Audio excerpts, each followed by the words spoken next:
네, 안녕하세요. 이번 주에는 싱글샷 멀티박스 디텍터 SSD에 대해서 준비를 했습니다.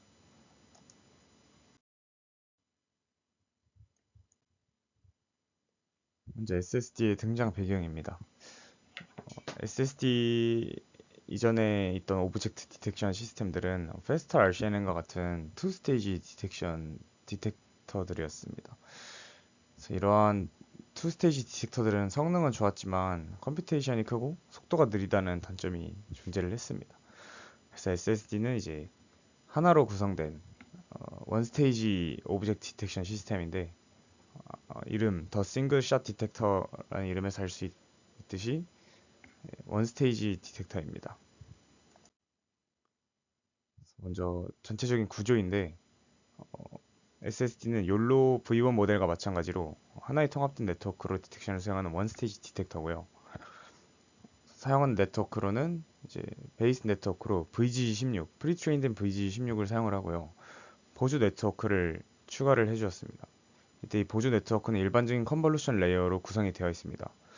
그다음에 이제 두 네트워크를 연결하는 과정에서 풀리 커넥티드 레이어, 앱스 레이어를 컨볼루션 레이어로 대체하면서 디텍션 속도가 향상되었습니다. 그다음 컨볼루션 네트워크 중간에 컨볼루션 레이어에서 얻은 피처 맵을 포함시켜 총 6개의 서로 다른 스케일의 피처 맵을 예측에 사용을 합니다. 또 피처 맵의 각 셀마다 서로 다른 스케일과 에스펙트 레이티오를 가진 바운딩 박스인 디폴트 박스를 사용을 해서 객체 위치를 추정을 합니다.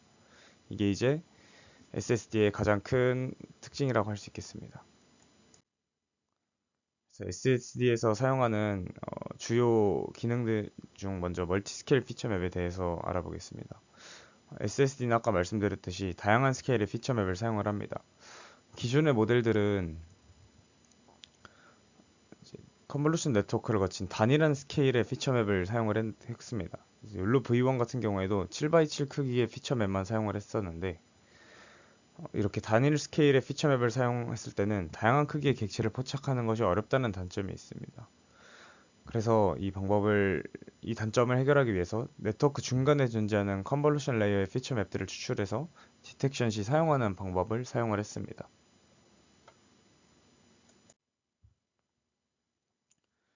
이 사진은 이제 SSD 구조에서 피처 맵들이 추출된 거를 나타낸 그림인데요. 먼저 입력 이미지의 크기는 300 x 300이고요. 이렇게 이 파란색 박스들이 추출된 피처 맵들입니다. 그래서 아까 이 밑에 있는 이 그림처럼 어, 각 네트워크들에서 다른 크기의 피처 맵들을 추출을 해줍니다. 그래서 38 x 38, 19 x 19, 그다음에 10 x 10, 5 x 5, 3 x 3, 1 x 1의 크기의 피처 맵을 추출을 합니다. 이렇게 해서 총 6개의 스케일을 가진 피처 맵을 얻을 수 있는데 이를 통해서 보다 다양한 크기의 객체를 탐지하는 것이 가능해집니다. 다음으로 디폴트 박스라는 기능인데요. 피처 맵의 각 셀마다 다른 스케일과 에스펙트 레이티오, 가로 세로 비율을 가진 디폴트 박스를 생성을 합니다. 이 디폴트 박스는 저번 주에 했던 페스터 RCNN에서 사용하는 앵커 박스와 개념적으로 유사하지만 이제 서로 다른 크기의 피처 맵에 적용한다는 점에서 차이점이 있습니다. 그래서 SSD 모델은 아까 말씀드렸던 총 6개 스케일의 피처 맵의 각 셀마다 디폴트 박스를 생성을 합니다. 그래서 디폴트 박스의 스케일을 SK라고 하는데 이 SK는 원본 이미지에 대한 비율을 나타냅니다. 그래서 예를 들어서 원본 이미지의 크기가 300 x 300일 때 SK는 0.1이고요. 이때 에스펙트 레이티오가 1대1이면 디폴트 박스의 크기는 30 x 30이 되게 됩니다. 위에 있는 식이 이제 각 피처 맵별로 적용할 디폴트 박스의 스케일을 요구하는 공식입니다. 그래서 S민은 0.2, Smax는 0.9인데 각각 가장 작은 피처 맵, 가장 큰 피처 맵에서의 스케일이고요. 그다음에 M은 예측에 사용할 피처 맵의 수입니다. SSD의 경우에 6개의 피처 맵을 사용한다고 했기 때문에 M은 6으로 설정을 해줍니다. 에스펙트 레이티오는 다음과 같고 에스펙트 레이티오가 1대1인 경우에 디폴트 박스를 하나를 추가적으로 더 사용을 해줍니다. 첫 번째 피처 맵 38 x 38의 피처 맵에서는 아까 말씀드렸듯이 SK는 0점이고요. 두 번째 피처 맵에서는 0.34, 그다음에 마지막 피처 맵에서는 아까 말씀드렸듯이 0.9의 SK가 나오게 됩니다. 이 그림에서 볼 수 있듯이 피처 맵의 스케일이 작아질수록 이렇게 디폴트 박스의 스케일은 커지는 걸 볼 수 있는데요. 이렇게 4x4로 스케일이 작아질수록 이렇게 빨간색 박스처럼 디폴트 박스의 스케일은 커지는 걸 볼 수 있습니다. 각각의 피처 맵은 서로 다른 수의 디폴트 박스를 적용을 합니다. 그래서 첫 번째와 마지막 피처 맵 38x 38과 1x1에서는 에스펙트 레이티오가 1대1, 1대2, 1대 2분의 1, 그 다음에 아까 말씀드렸던 1대1, 1대 사용하는 추가 박스까지 총 4개의 디폴트 박스를 적용을 합니다. 그리고 나머지 4개의 피처 맵은 6개의 디폴트 박스를 모두 적용을 합니다. 이건 이제 피처 맵의 각 셀마다 각각 4개, 그 다음에 6개의 디폴트 박스가 생성된다는 걸 의미를 합니다. 해서 총 디폴트 박스의 개수는 총 8732개의 디폴트 박스 개수를 사용하게 됩니다.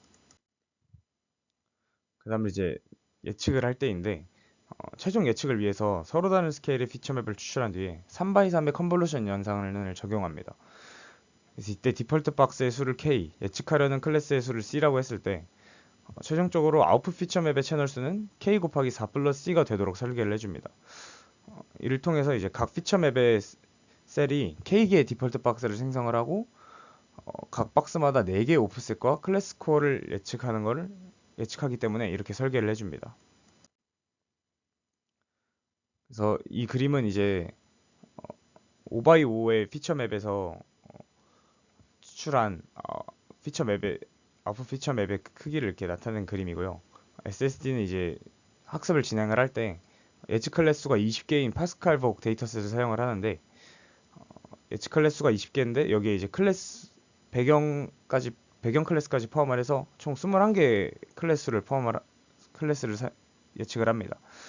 해서 예를 들어서 5x5의 피처 맵을 추출할 경우에 K는 6이고 C는 21이기 때문에 아웃풋 피처 맵의 크기는 5x5 by 6 곱하기 4 플러스 21 이렇게 되겠습니다.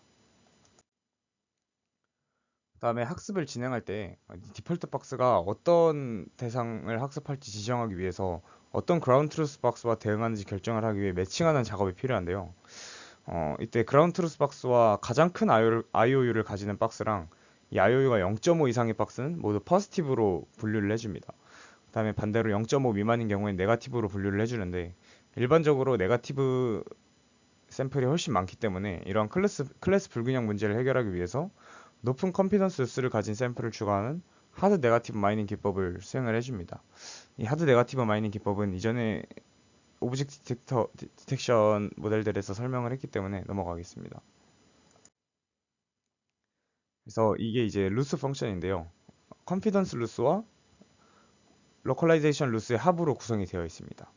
여기서 이 알파는 두 로스 사이의 가중치를 조절하는 밸런싱 파라미터인데 디폴트 값은 1이고요. 저번 페스트 RCNN의 루스 펑션에서도 람다가 이 로스의 가중치를 조절하는 밸런싱 파라미터였는데 같은 역할을 한다고 보시면 됩니다. 그 다음에 여기 있는 n은 그라운드 트루스와 매칭된 디폴트 박스의 수인데 만약에 n이 0, 그러니까 어떠한 그라운드 트루스와도 디폴트 박스가 매칭되지 않았다면 루스는 0이 되게 됩니다. 위에 있는 게 이제 로컬라이제이션 루스를 구하는 식인데요. 페스트스타 RCNN의 앙커 박스와 같이 디폴트 박스의 중심 좌표와 그 다음에 높이를 사용을 해서 스무스 에런 루스를 구합니다. 그 다음에 여기 L이 예측한 박스의 좌표고요. 이 G가 그라운드 트루스 박스의 좌표입니다. 그 다음에 여기 X, K, IJ는 I번째 디폴트 박스와 K 클래스의 J번째 그라운드 트루스 박스와의 매칭 여부를 알려주는 인디케이터 파라미터입니다. 그래서 만약에 매칭될 경우에는 1, 그렇지 않을 경우는 0이 돼서 이제 로컬라이제이션 매칭이 안 될 경우에는 로컬라이제이션 루스가 0이 되게 됩니다. 그다음에 밑에 있는 식은 컨피던스 루스를 구하는 식이고요. 모든 클래스에 대한 루스를 소프트맥스 루스를 통해 계산을 해줍니다. 그래서 아까 지금 말씀드린 그런 과정들을 토대로 SSD를 학습하는 과정을 이제 말씀드리겠습니다. 먼저 전체 네트워크를 구성을 해줍니다. 아까 말씀드렸듯이 프리트레인된 VGG16 모델을 베이스 네트워크로 사용을 하고요. 이때 마지막 두 개의 F3 레이어를 컨볼루션 레이어로 대체를 해줍니다. 그 다음 최종 아웃풋 피처 맵의 크기가 1x1이 되도록 보조 네트워크를 설계를 해줍니다. 다음으로 이미지 입력과 서로 다른 스케일의 피처 맵을 얻는데 이미지의 크기로는 300 x 300을 입력을 해주고요. 이후에 네트워크 구간 중에 해당 네트워크의 레이어에서 각각 피처 맵을 추출해줍니다. 그 다음에 서로 다른 스케일의 피처 맵에 컨보루션 현상을 적용을 해줍니다. 앞의 과정에서 얻은 서로 다른 스케일의 피처 맵에 3x3의 컨볼루션 연산을 적용을 해줍니다. 그래서 이때 각 피처 맵마다 서로 다른 수의 디폴트 박스를 사용을 해줍니다. 그 다음에 얻은 모든 피처 맵을 8732 곱하기 21 플러스 4의 크기로 병합을 해줍니다. 그래서 이를 통해서 디폴트 박스별로 바운딩 박스 옵셋과 클래스 코어를 파악을 해줍니다. 다음으로 이제 얻은 피처 맵과 그라운드 트루스 정보를 활용해서 로컬라이제이션 로스를 계산을 해줍니다. 그래서 네거티브 샘플에 대해서는 크로스 엔트로피 로스를 구한 뒤에 로스에 따라서 내림차순 정렬을 해주고 그 로스가 높은 순으로 포지티브 샘플의 3배만큼의 수를 추출을 해줍니다. 다음 이런 하드 네거티브 마이닝 과정을 통해서 얻은 하드 네거티브 샘플과 포지티브 샘플을 사용을 해서 컨피던스 로스를 계산을 해줍니다. 그래서 얻은 로컬라이제이션 로스와 컨피던스 로스를 더해서 최종 로스를 구한 뒤에 역전파를 수행을 해줘서 SSD를 학습을 하게 됩니다. 그리고 디텍션 시에 이제 마지막 예측에 대해서 non maximum suppression을 알고리즘을 수행을 해서 겹치는 디폴트 박스를 제거를 해줍니다. 다음 실험적인 부분인데요. 먼저 파스칼복 2007, 그 다음에 2012, 그 다음에 코코 데이터셋까지 사용을 해서 Fast RCN은, Faster RCN은 SSD의 성능을 비교를 한 표입니다. 여기 있는 이제 SSD 300과 512의 차이는 이제 입력 이미지의 사이즈 차이입니다. 그래서 보시면 알 수 있듯이 SSD가 MAP 값이 가장 높은 걸 볼 수 있는데요. 이렇게 낮은 로컬라이제이션 에러가 있지만 보시면 알 수 있듯이 비슷한 종류의 카테고리에 대한 성능은 낮은 걸 볼 수 있습니다. 이는 이제 여러 가지 종류의 객체를 위한 위치를 공유하기 때문에 이렇게 비슷한 종류의 카테고리에 대한 성능은 낮게 나온 걸 알 수 있습니다. 다음으로 이거는 SSD가 다양한 객체를 잘 검출한다는 걸 이제 표로 나타낸 건데요. 위에 보시는 것처럼 흰색 영역이 옳게 예측한 비율이고요. 색상 부분이 틀리게 예측한 이유의 비율입니다. 그래서 이 밑에 있는 표들은 틀리게 예측한 이유의 비율을 더 잘 보이게끔 색상을 통해서 나타낸 거고요. 이를 통해서 이제 어떤 것 때문에 오류가 생겼고 틀리게 예측을 했는지 쉽게 알 수 있습니다. 다음으로 이거는 객체 크기에 따른 디텍트 성능을 나타낸 표입니다. 그래서 왼쪽에 보이시는 게 객체 크기에 따라서 디텍트 성능이 다르다는 걸 보여준 건데 여기 보시는 것처럼 XS, SM, L, XL이 객체 크기를 나타내고요. 왼쪽에 있는 숫자는 그 성능의 수치입니다. 그래서 보시면 알 수 있듯이 객체의 크기가 커질수록 더 잘 탐지하는 걸 볼 수 있습니다. 이는 이제 피처가 많이 추출되어 구역당 이미지를 대표하는 영역이 가장 큰 탑 레이어에서 작은 객체들의 피처가 나타나지 않았기 때문입니다. 그 다음에 이 오른쪽에 있는 거는 이제 다양한 에스펙트 레이티오를 가진 바운딩 박스를 사용을 했기 때문에 그 가로 세로 비율, 에스펙트 레이티오에 상관없이 객체를 잘 탐지한다는 표인데 여기 있는 XT, T, M, W, XW가 각 비율을 나타내고요. 각 비율에서 있듯이 가로 세로 비율에 상관없이 객체를 잘 탐지할 수 있습니다. 근데 여기서 이제 체어처럼 이렇게 성능의 수치가 낮게 나오는 게 있는데 이렇게 특정 모델에 대해서는 추가 학습이 더 필요한 거를 볼 수 있습니다.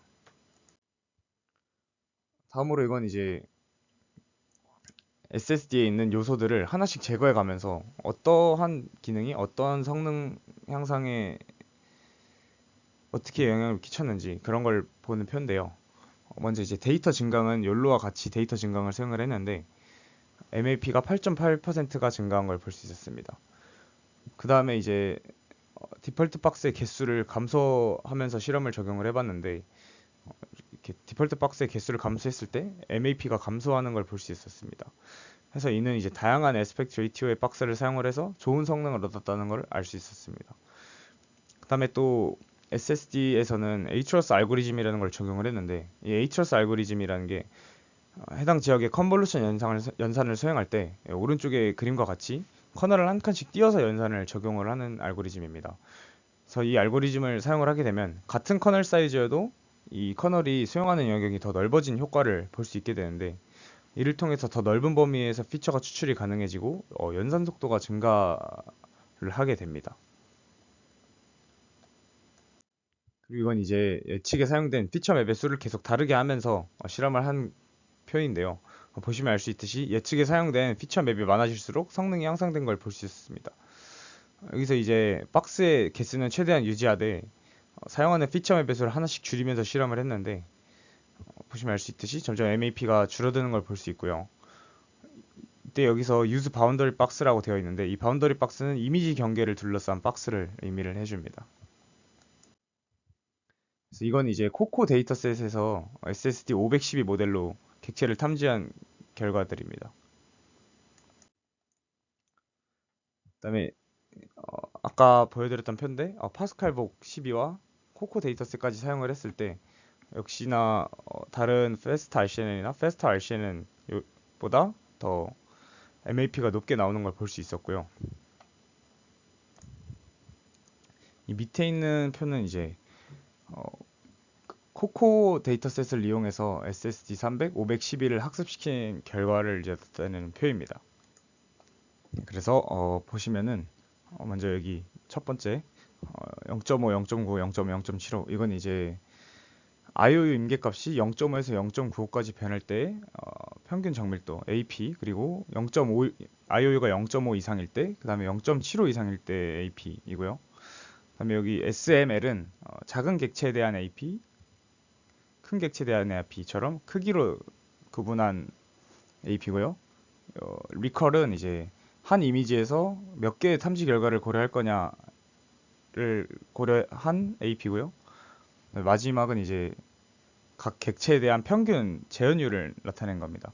그래서 여기서 보시면 알 수 있듯이 SSD 512 모델이 가장 높은 성능을 보인 걸 알 수 있습니다. 특히나 여기 L, 가장 큰 객체 AP가 높은 걸 볼 수 있고요. 그다음에 SSD 300과 비교해서도 모든 면에서 더 우수한 거를 볼 수 있었습니다. 그다음에 이건 이제 페스트 RCN은 욜로, 그리고 SSD의 이제 모델 속도를 비교를 한 표입니다. 그래서 데이터셋으로는 파스칼복 2007 데이터셋을 사용을 했고요. 보시면 알 수 있듯이 SSD가 욜로에 비해서 속도는 좀 느린 걸 볼 수 있지만 MAP는 훨씬 높게 측정하는 걸 볼 수 있습니다. 그래서 SSD가 더 정확도도 훨씬 좋다는 걸 알 수 있었고, 그래서 SSD 300이 이제 이미지당 측정하는 결과는 1.7ms가 걸렸다고 합니다. 그래서 이런 실험들을 통해서 SSD가 이제 페스터 RCNN과 같은 투 스테이지 디텍터들보다 속도는 훨씬 더 빠르고, 그다음에 이제 욜로와 같은 다른 원 스테이지 디텍터들보다 속도는 느리지만 훨씬 더 정확도가 높은 거를 이제 확인할 수 있었습니다. 결론적으로 SSD는 이제 여러 객체 클래스를 탐지할 수 있는 싱글샷 오브젝트 디텍터인데, 여러 스케일의 피처맵마다 바운딩 박스를 예측하여 다양한 크기를 갖는 객체의 효율적인 탐지가 가능하다는 것이 이제 SSD의 가장 큰 특징이라고 생각을 했습니다. 그다음에 또 SSD의 구조가 굉장히 간단하기 때문에 다른 모델에서 응용을 해서 사용을 할 수 있지 않을까 하는 생각이 들었습니다. 네, 이상 이번 주 발표는 여기까지입니다. 감사합니다.